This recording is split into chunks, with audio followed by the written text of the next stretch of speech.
दोस्तों, तो क्या हाल चाल है आप सबका। मैं आज आपको ऑडी एक्टिव स्फीयर कॉन्सेप्ट दिखाने जा रहा हूँ। ये मैं एक कमाल जगह पर आया हूँ। इसे ऑडी ई-ट्रॉन स्पाइडर कहते हैं। तो क्या आप तैयार हैं? देखिए इसको ज़रा। यहाँ देखिए लोगों के नीचे एक सीक्रेट चार्जिंग पोर्ट है। इस पर एक नज़र डालिए। आपको सिर्फ चार्जर जहाँ पर प्लग इन करना है। ऐसा आपने पहले कभी नहीं देखा होगा, इसलिए क्योंकि ये दुनिया में सिर्फ एक ही है और ये एक सीक्रेट लोकेशन पर मौजूद है, एक हेलीपैड पर जो ऑस्ट्रिया के मिडल में कहीं वाक़या है। ये वाकई कमाल है। आप अंदाज़ा भी नहीं लगा सकते कि ये चार्जिंग पोर्ट हो सकता है। यहाँ पर एक किस्म की एल्यूमिनियम स्टेप कार्बन फाइबर है। ये पूरी की पूरी कार कार्बन फाइबर एल्यूमिनियम की बनाई गई है ताकि इसे लाइट वेट बनाया जा सके। इसके यहाँ पर जारहाना वेंट्स हैं। अगर आप करीब आएँ तो यहाँ पर हेडलाइट्स भी मौजूद हैं। इसके इर्द गिर्द भी कार्बन फाइबर लगे हुए हैं और day light running aluminium lights हैं। और ये डे टाइम रनिंग लाइट्स को देखिए, इन्हें एक शार्प लुक दी गई है। मैं इन्हें आइस क्यूब कहता हूँ। क्या ये आइस क्यूब की तरह नहीं लगती? ये इस कार का फ्रंट है। ये काफ़ी कूल लग रहा है। अगर हम इस कार की साइड देखें तो पहली बात जो हम नोटिस करेंगे वो ये कि इसके ऊपर की छत नहीं है, क्योंकि ये कार कन्वर्टेबल है, इसलिए इसकी छत नहीं है।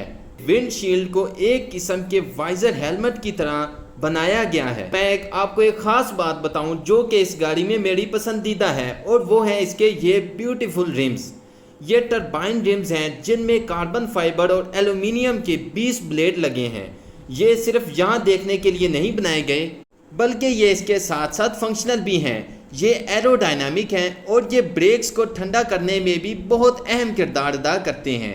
अगर हम इसकी पिछली तरफ देखें तो ऑडी R8 की तरह लगती है।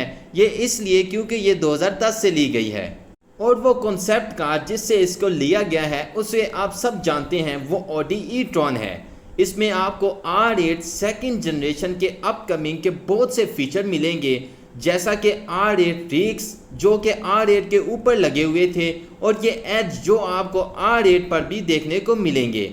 पीछे से लेकर आगे तक आप लोगों के लिए जिसको मेरी तरह पसंद है, मुझे R8 ऑडी बहुत ही पसंद है।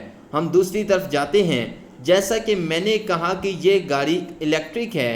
ये क्या, ये गैस के लिए है? और ये तो डीजल हाइब्रिड है। जैसा कि आप जानते हैं कि 2023 में इलेक्ट्रिक गाड़ियों की तरफ ही रुझान है। ये गैस के लिए नहीं है, बल्कि ये डीजल हाइब्रिड है। इसी इंजन के साथ ऑडी ने बहुत ही मुकाबले जीते, जैसा कि डीमास। अगर साइड की बात की जाए तो यहाँ फ्लश माउंटेड डोर हैंडल्स हैं। अब मुझे एहतियात करना होगी क्योंकि ये टाइम्ड हैं। आपके पास 3 और 4 सेकंड हैं, वरना आपकी उंगली कट जाएगी। तो क्या आप तैयार हैं? तो आप अपनी उंगली यहाँ रखिए। बाहर, ये बाहर आ गया। इसके नीचे भी कार्बन फाइबर है। सिर्फ मजाक कर रहा था, इसमें इतना ज़्यादा दर्द नहीं हुआ।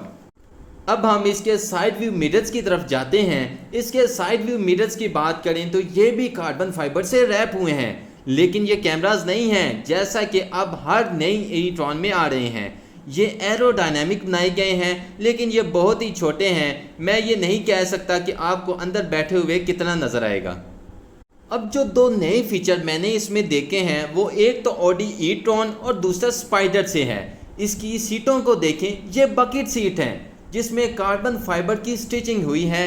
ये काफ़ी अच्छा है। इसमें लाल लेदर के डॉट्स परफोरेटेड हैं। जो कि सबसे अच्छी बात मुझे लगी वो ये कि सीट के पीछे उभरने वाली रोल केज भी है।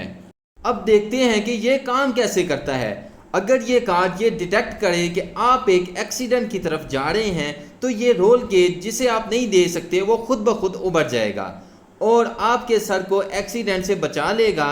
मैं ये जानता भी नहीं हूँ कि ये कैसे काम करेगा, लेकिन ऑडी ये क्लेम करता है कि उन्होंने ये फीचर मुतारिफ करवा दिया है।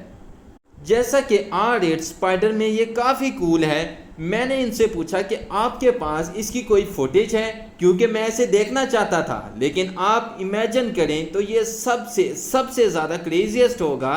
ये स्टील पाइप्स बाहर आते होंगे, आप जानते हैं कि एक ट्रांसफार्मर कार की तरह। अब अंदर की बात करें तो इस छोटी स्क्रीन को देखिए, ये काफ़ी प्रोमिनेंट है, लेकिन ये सिर्फ बाहर का टेम्परेचर शो कर रही है। ये बता रही है कि बाहर 17 डिग्री है, लेकिन मुझे ये 17 डिग्री से ज़्यादा ठंड लग रही है। इसके मिडल में गैस क्लस्टर है और मिडल में स्पीडोमीटर है और बाएं जानिब की तरफ ई लिखा हुआ है, यानी कि ई-ट्रॉन। क्यों नहीं, दोबारा इसे लाइट वेट बताने के लिए कार्बन फाइबर का बेतहाशा इस्तेमाल किया गया है। और यहाँ लेदर स्ट्रैप को देखिए, दरवाजे के हैंडल के तौर पर, बल्कि दरवाजे को खोलने के लिए ये बटन लगा हुआ है। आपको इसे बस आराम से प्रेस करना है। यहाँ पर बहुत ही सिंपल लेदर के साथ रैप हुए गियर हैं, जिसके दरमियान में एल्यूमिनियम है। इससे आप अपनी गेज सेटिंग तब्दील कर सकते हैं। दाएं जानिब मुसाफिर की जानिब एक अलहदा डिस्प्ले है और ये टेम्परेचर सेंसर है। ये दोबारा 17 डिग्री दिखा रहा है, लेकिन मैं शर्त लगाता हूँ कि 17 डिग्री से ज़्यादा ठंड है बाहर। अब ज़रा गाड़ी की ड्राइविंग भी टेस्ट कर ली जाए। एक बहुत ही ख़ास बात जो मुझे इस गाड़ी के बारे में लगी है वो ये कि आप इसे अर्बन और रेजिडेंशियल एरिया में फुली इलेक्ट्रिक के तौर पर चला सकते हैं। और आखिर में बहुत ही अहम बात जो मैं कहना भूल गया वो ये कि आपने ज़रूर बताना है कि अब अगली वीडियो हम किस गाड़ी के बारे में बनाएंगे।